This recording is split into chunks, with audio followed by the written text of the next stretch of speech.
Ito po ang Honda Click 125 Special Edition, red black color. Silipin natin ngayong araw. Tara!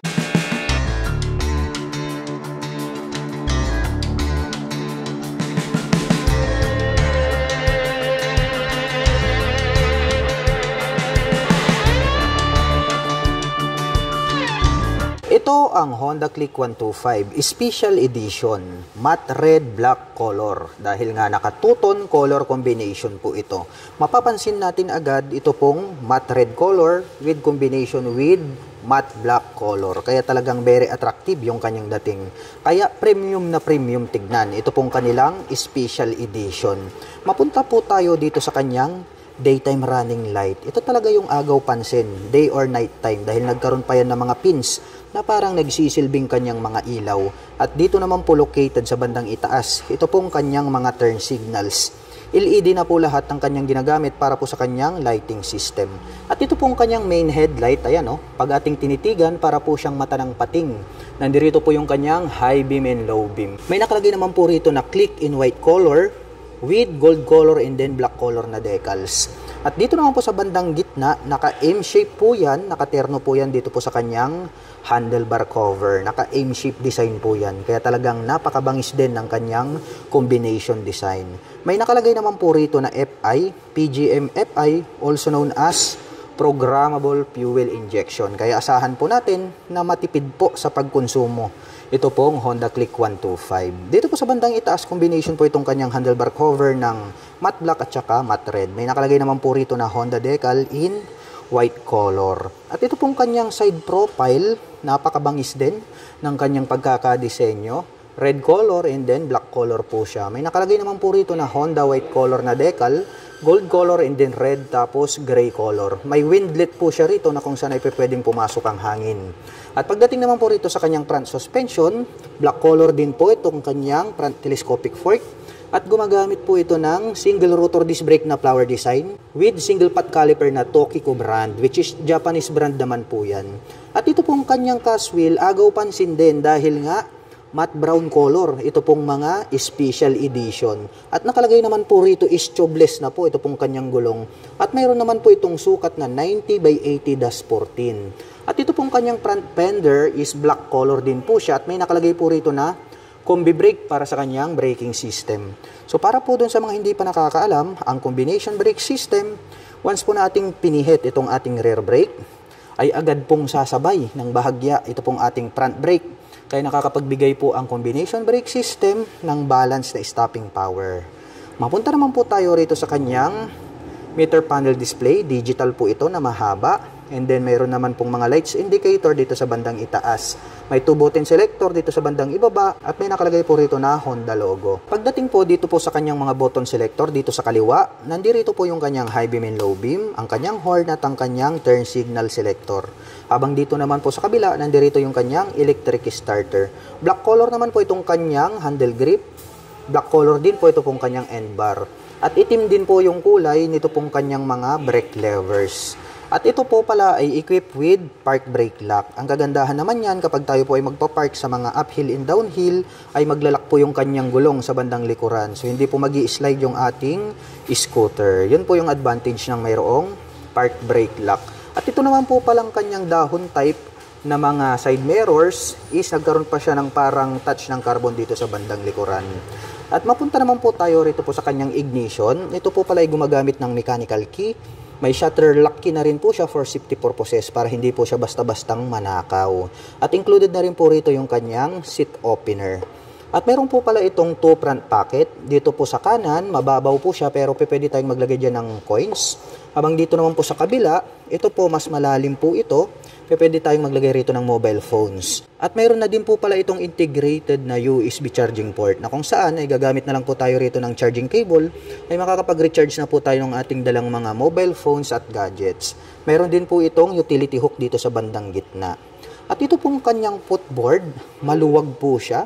At makikita naman natin na anti-slip yung kanilang ginamit rito. Plastic po yung kanyang cover.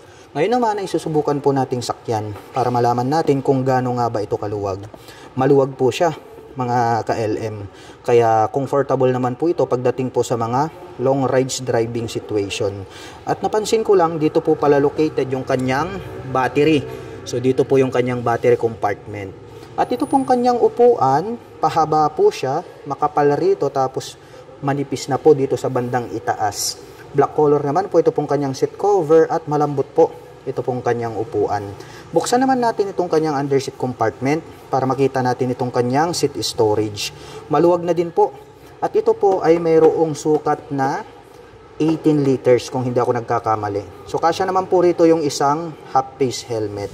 At dito na rin po pala located dito pong kanyang fuel tank.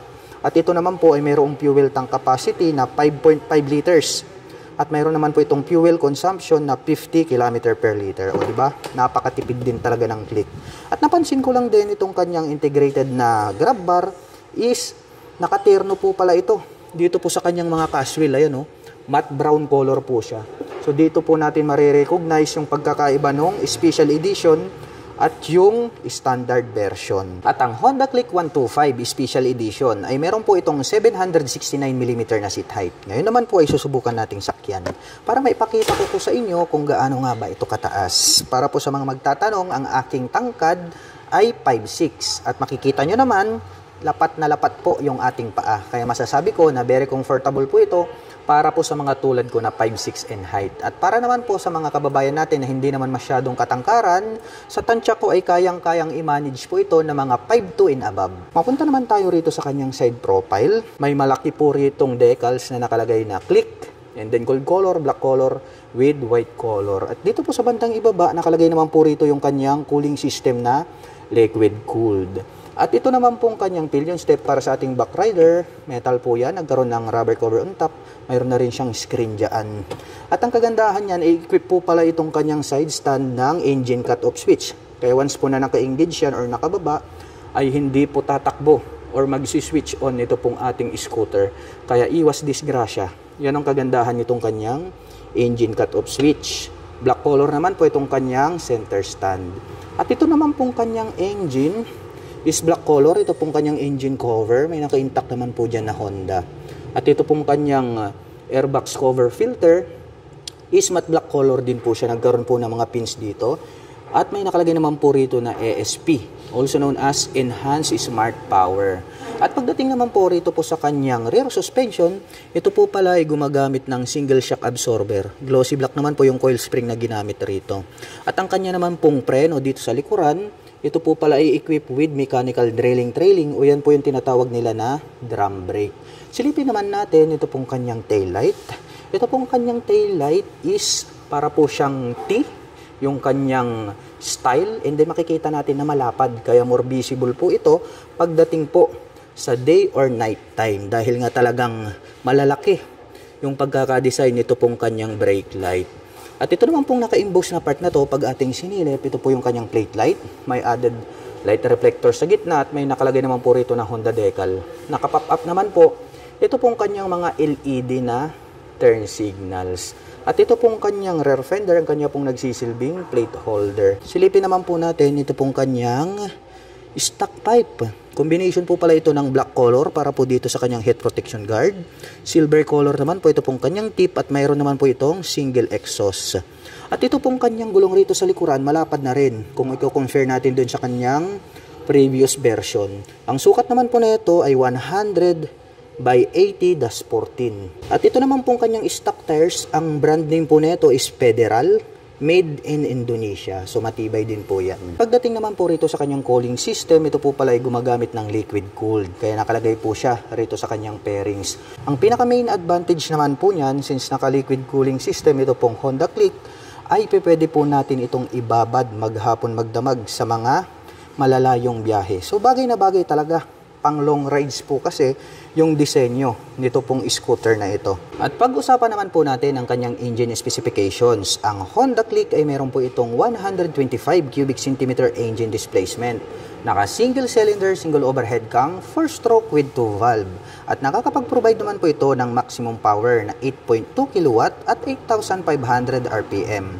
Habang nakakapagbigay naman po ito ng maximum torque na 10.8 Nm at 5,000 RPM. At ang presyo po ng Honda Click 125 Special Edition version 4 ay nagkakahalaga po ito ng 83,900 pesos. At kung gusto mo naman pong kumuha ng hulugan ay kailangan mo lang pong mag-down payment ng 5,800 pesos. At para naman po sa mga nakapanood ng video na ito at interesado pong maglabas ng Honda Click 125 Special Edition ay maaari nyo po silang puntahan at bisitahin.